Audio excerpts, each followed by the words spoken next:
desde Israel. Ahora volvamos a nuestro país, volvamos a la Argentina y les proponemos hoy algunos datos de las elecciones, porque algunas cosas quizás nos olvidamos, otras no, y podemos saber qué cosas hay que tener presente cuando uno va a votar, qué hay que saber el día de las elecciones. A ver, ¿qué pasa cuando se gana un balotaje? A mí me interesa cuándo se gana un balotaje, o sea, cuál es la diferencia que haría, que convertiría el balotaje en un triunfo en primera vuelta. Claro. ¿Cuándo no hay balotaje? Sería la pregunta precisa. Porque el domingo a la noche hay dos escenarios posibles. Sí. Uno, que se termine todo el domingo. Sí. Otra, que siga el domingo 19 de noviembre. Exacto. Lo primero que tenés que saber, y vamos a ir repasando con algunos ejemplos. ¿Cómo ganar en primera vuelta? Opción 1, sacar más del 45%. Sí. Sea Milei, Massa, Bullrich. Si alguien saca más del 45%, gana en primera vuelta. Y la otra es sacar más del 40% y 10 puntos de diferencia. Y esta es una opción que algunos están mirando con mucha atención y quieren ver si se da o no se da. Vamos a repasarlo con ejemplos, por ejemplo. Dale. Ahí tenemos el primer ejemplo. El candidato A saca 45,01 y el candidato B 30. Ese es el ejemplo que gana en primera vuelta, ¿sí? Si el que saque el 45... Y el segundo gana. 30. Y el segundo 30. O sea, si sacás 45 y un voto, ganás en primera. Y te lo mejoro este ejemplo porque me quedó mal. Si el primero saca 45,01 y el segundo saca 44,9... gana en primera vuelta también. Epa, bueno, pero eso es medio imposible. Hoy es medio imposible, pero bueno, hay que contar los votos. Eso está claro, creo que todos sabemos eso. Si hay 45% ya está, es ganador el de en primera vuelta. Es lo que pasó con Alberto Fernández y Macri en 2019, hubo menos de 10 puntos de diferencia, pero sacó arriba de 45 Alberto Fernández. A ver, ¿qué otro dato tenemos que saber? Esta diferencia. El segundo ejemplo, el candidato A saca 43%, sí. El candidato B saca 32%. Sí. Eso es partido liquidado el domingo. Epa. ¿Sí? Quiere decir que se gana en primera vuelta, no hay balotaje. ¿Por qué? Superó el 40% y le sacó más de 10 puntos de diferencia. Esto es lo que llamamos, pongámosla de nuevo, cuando se supera el 40. No se llega al 45, fíjense, a ver si la podemos volver a ver. Pero hay una diferencia que es más grande que el 10%, ¿verdad? Sí, ese es un escenario que podría darse. Hay algunos encuestadores que dicen, ojo, podría darse ese escenario de un candidato superando... ¿El 43%? El 40% sería, el 43% es a modo ilustrativo. Ah, ok, pero superando el 40 con una diferencia de 10. Sí, que uno saque arriba de 40 y los otros dos saquen abajo de 30 sería. De 30. Hay más ejemplos de Gaby. Y hay un tercer ejemplo que es el que quizás más se está pensando que podría llegar a darse, que el primero saque arriba de 40%, saque 42 por ejemplo, pero el candidato B, el segundo, saque 33. Esto no es partido liquidado, esto es... hay balotaje, hay segunda vuelta. A ver, vos diste un ejemplo, pero ¿cuáles son los verdaderos números que tienen que suceder, no? O sea, menos del 45 y una diferencia menor a 10 puntos. Sí. Para que haya balotaje. Entre 40 y 45, a ver, ponela de nuevo. Entre 40 y 45 saca el candidato A, hay balotaje siempre y cuando la diferencia sea menor a 10 puntos. ¿Cómo es este caso? Hay 9 puntos de diferencia.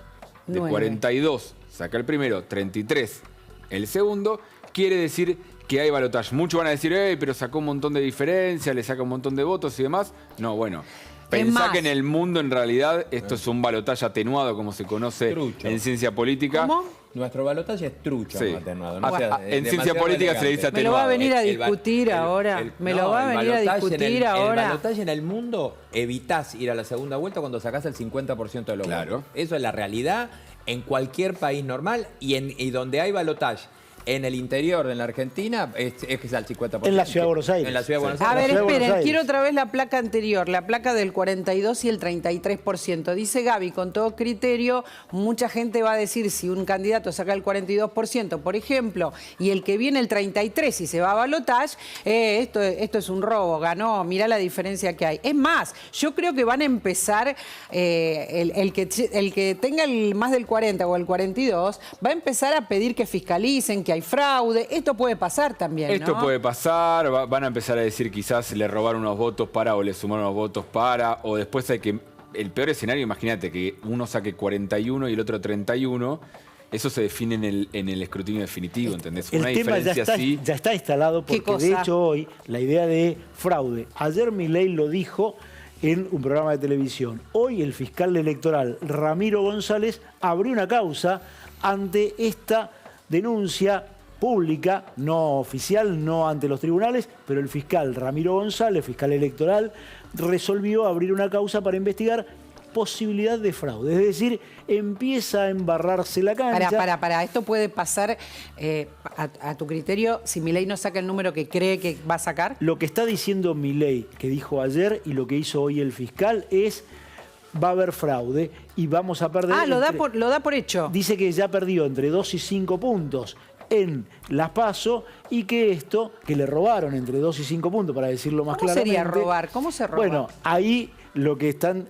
diciendo, por eso digo, cosas muy incomprobables. Primero, él dice, faltaron boletas. Bueno, es muy incomprobable y eso depende de la capacidad de fiscalización que tenga cada partido. Claro. Primer punto. Segundo punto del que tanto se habla, que los votos estén en la urna, pero después no estén cuando se hace el telegrama, porque ¿cómo hace la mesa? La mesa cuenta los votos y después hace un telegrama.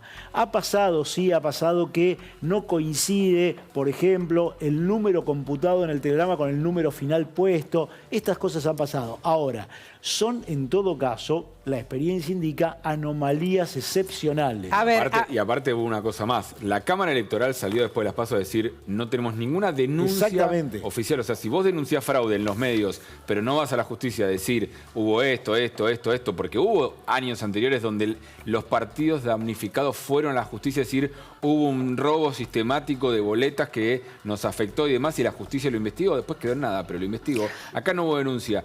Y lo que le pasó a Milei en las PASO, que lo dicen los propios, no es que les robaban las boletas, es que les fue tan bien que se quedaban sin boletas. Entonces, había escuelas donde habían mandado solamente lo que manda la urna, las boletas llegan al cuarto oscuro en la urna, ¿sí? Que es el partido el que le da la justicia. Llegaron y le fue sorpresivamente bien en lugares donde no estaban preparados para que vaya tan bien, que después la gente pedía boletas y no había más porque no tenían fiscales o los fiscales no tenían boletas para reponer. Y te voy a dar un dato que me acaba de llegar.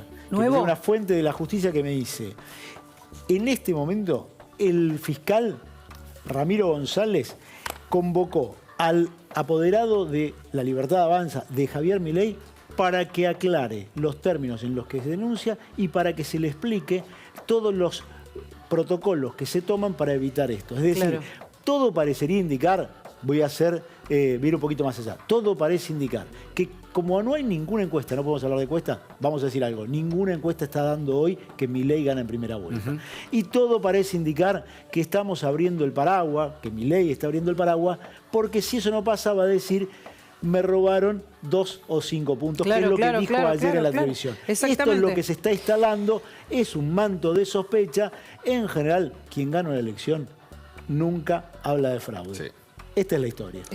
Y tengo un ejemplo más que ahí también puede haber mucho. ¿Tenés otro más, otra placa? Un cuarto ejemplo que ahí sí, si se da eso, podés tener mucho nerviosismo, que tiene que ver con el cuarto ejemplo de la placa 5, que el candidato A quede en el 39,9%. ¡Uy, no! O sea, que quede ahí nomás del 40% y saque más de 10 puntos de diferencia al candidato B, que saque 28%. Te quiero ver.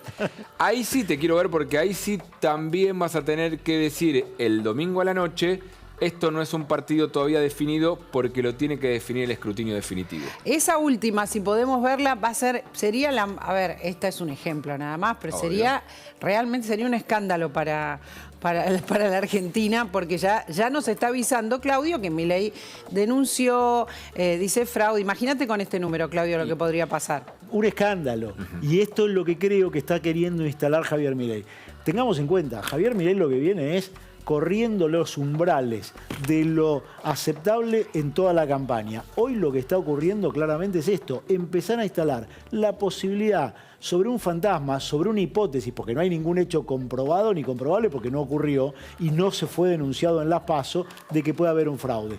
Si esto llega a ocurrir, vamos a tener un domingo muy caliente porque además ya sabemos que los datos se van a conocer tarde hasta que haya alguna tendencia bastante clara. A ver, bueno, vamos rápido ahora. La diferencia entre voto blanco y voto nulo, ¿se lo recordamos a la gente, Gaby? Sí, porque esto genera muchísimas dudas y muchísimas discusiones, sobre todo mucha gente que dice, ¿qué me conviene? ¿Votar blanco o votar nulo si no quiero votar a ninguno de manera afirmativa, ¿no? Para votar en blanco, si lo que querés hacer es votar en blanco es el sobre vacío sin nada o con un papel que no tenga ninguna inscripción. Aunque sea un papel rosa, ¿sí? Pero si no tiene ninguna inscripción, se cuenta como voto blanco. Lo segundo es voto nulo, ¿sí? ¿Cuándo es voto nulo? Cuando lo que metes es o una boleta que esté rota, que tenga errores. Atención con que fíjense bien la boleta que ponen, porque si es la boleta de las PASO, tenés un problema. Si metés una boleta de las PASO, no te la cuentan como válida. Si está adulterada, si está tachada, por ejemplo, la parte donde dice el número de lista, también es voto nulo. Pero eso es impugnado y recurrido. Eso es nulo. ¿Eso es nulo? Ahora en la siguiente placa te voy a aclarar un error muy común de la gente con el tema de impugnado. Haber impugnado no o recurrido. El voto impugnado. ¿Ah, no? Existe identidad impugnada. Voto de identidad impugnada. Ah, muy complejo. Por eso, porque el voto, el que todos le dicen impugnado, es nulo. ¿Sí? El voto impugnado es cuando las autoridades de mesas cuestionan la identidad del votante. Vos llegás con tu DNI y que dice María Laura Santillán y dice usted no es María Laura Santillán. O un fiscal dice esta mujer no es María Laura Santillán, yo la conozco, es rubia, no es morocha, no es ella. Hay discusiones, si hay dudas, se pone en un sobre especial, incluso tenés que poner los deditos en el piano, ¿sí? En las huellas dactilares.